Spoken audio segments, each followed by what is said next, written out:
안녕하세요. 저희는 신망조 카사노바 팀입니다. 저희는 학생들의 집단 떠돌림 동조를 마피아 게임을 통해 알아보았습니다.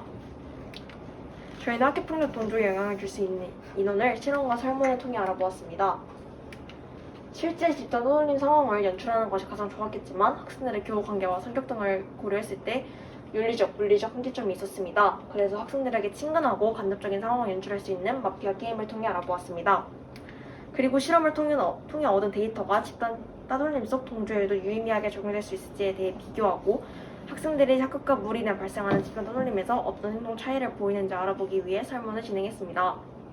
저희는 설문이 실험에 영향을 주지 않도록 실험을 먼저 진행한 후 설문을 진행했습니다. 각 학년당 4반씩 남학생 173명, 여학생 161명, 총 334명의 학생을 대상으로 오프라인 설문을 실시했습니다. 학생들에게 집단 따돌림 상황에서 방관 동조할 것인지, 무리와 학급 내 따돌림 동조 의사와 그 이유, 동조에 영향을 미치는 인원에 대해 물어보았습니다. 설문조사 결과 포스터 우측에 있는 그래프처럼 학교폭력 동조 의사, 즉 가해 동조와 이후 집단 따돌림이 함께한다 대해서 12% 학생들이 그렇다, 88%의 학생들이 그렇지 않다라고 학습니다. 또 피해 동조, 피해자를 도와주거나 가해자를 저지하는 학생들에 대해서는 85%의 학생들이 그렇다, 15%의 학생들이 그렇지 않다고 답변하였습니다. 가해 동조 이유에 대해서도 물어보았더니 피해 학생에 대한 무관심과 피해 동조 이후에 받을 불이익이 걱정되어서가 각각 33%로 가장 많은 비율을 차지했습니다. 또 하나의 흥미로운 사실은 성별에 따른 무리 내 방관자들의 학급 속 행동이었습니다. 무리 내 방관을 하게 되는 학생이 남학생의 경우 60%로 일관되었지만 여학생의 경우 55%로 피해 동조, 가해 동조로 많은 이동을 하였습니다. 저희는 설문 결과 동조 의사가 85%였지만 이에 비해 실제로는 더 적게 나타난다고 생각하였습니다. 그래서 인원에 대해서도 물어보았습니다. 인원에 대한 설문을 보면 학급 구성원이 30명, 무리 구성원이 9명일 때 가해 동조에 대해서는 가해 동조하겠다는 의견이 적었고 가해 동조를 하겠다고 해도 3명 이상, 즉 더 많은 학생이 있어야지 더 가해 동조를 하겠다고 밝혔습니다. 하지만 피해 동조에 대해서는 1명 이상 있을 때 무리에서는 64%, 학급에서는 60%가 피해 동조하겠다고 밝혔습니다. 저희는 실제로도 이런 결과가 나올까 궁금해 실험을 진행해 비교해보았습니다. 이 실험에서의 동조 인원에 따른 변화를 직접 관찰하기 위해 솔로몬 애쉬의 동조 실험을 기반으로 가설을 세워 실험을 진행하였습니다. 이 실험을 바탕으로 가해 동조, 피해 동조, 방관자 상황에서 피실험자가 전체 실험 참여자 중 30% 이상이 같은 선택을 할 때 동조하여 같은 선택을 할 것이라고 가설을 세웠습니다.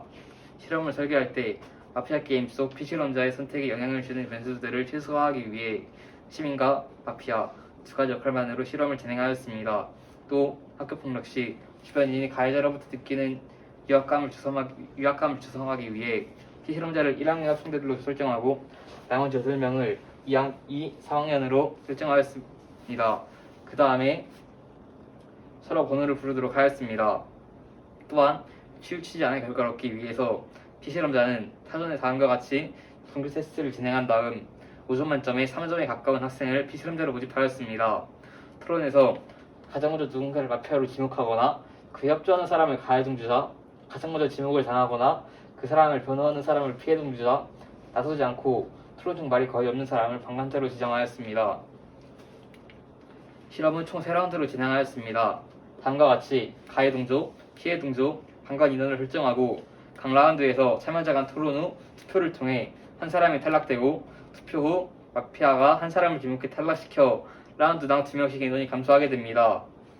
이를 고려하여 다음과 같이 인원을 조절하고 데이터가 모두 수집되는 3라운드가 끝나면 게임이 끝나도록 설계하였습니다.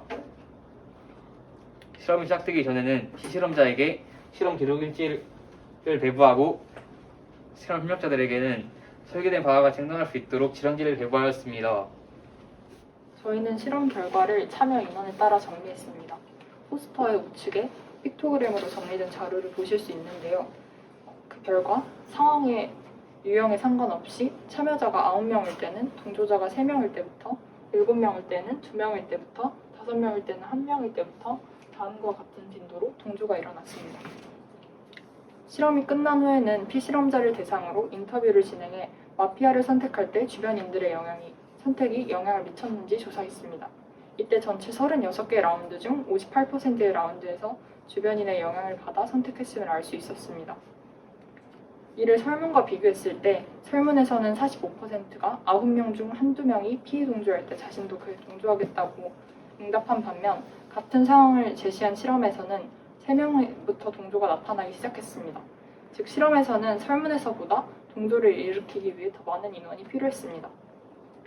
하지만 이 결과는 도덕적인 문제를 포함하지 않는 게임의 형식을 빌려 실험했기 때문에 집단 따돌림과 연결하는 데에 한계가 있을 뿐만 아니라 실험 데이터가 인터뷰에서 주변인의 영향을 받지 않았다고 응답한 학생의 결과를 포함하고 실험 표본 또한 36개로 적어 이를 일반화하기 어렵습니다. 또 실제 집단 따돌림 상황에서는 교우관계 등의 여러 요인이 복합적으로 작용하기 때문에 인원만이 중요한 변수라고 할 수 없습니다. 이와 같이 실제 상황에서 깊은 연관성을 보일지 알 수 없다는 한계를 가지지만 특정 인원 이상에서 높은 빈도로 동조가 일어남을 확인해 인원도 동조에 영향을 미치는 변수라는 점을 알 수 있었습니다. 선생님께서는 이를 활용하여 학급 내에 집단 따돌림이 발생했을 때 먼저 나서서 방어자 역할을 할 학생을 지정한다면 다른 학생들도 방어자 역할을 나설 수 있을 것입니다. 또한 앞서 말한 실험의 한계를 보완하고 설문 결과를 참고해 더 많은 연구와 실험으로 유의미한 자료를 수집하고 이를 학교폭력 예방 교육에 사용한다면 막연히 예방만을 강조하는 것보다 학생들의 실질적인 대처로 이루어질 수 있는 지름길이 되지 않을까요? 지금까지 신방족 카사노바 TV였습니다. 발표를 들어주셔서 감사합니다.